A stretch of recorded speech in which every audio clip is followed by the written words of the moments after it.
Hey guys, welcome back to Tutorials by David, and in this video, I'm going to show you how to lower your cost per click in Google Ads in 2026. If you want to lower your cost per click in Google Ads in 2026, here are the most effective ways to do it. First, improve your keyword targeting. Focus on more specific long-tail keywords instead of broad ones, because they're usually less competitive and cheaper.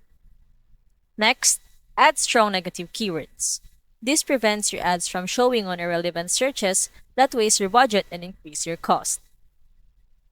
Then, improve your ad quality score. Google rewards ads that have high relevance, strong click through rates, and good landing page experience. This can directly lower your CPC. After that, test multiple ad variations. Try different headlines and descriptions to see which ones get more clicks at lower costs.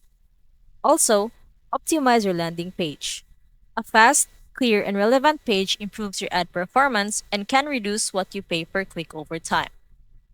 Finally, adjust your bidding strategy. Sometimes, switching to maximize clicks or maximize conversions with a controlled budget helps reduce expensive clicks.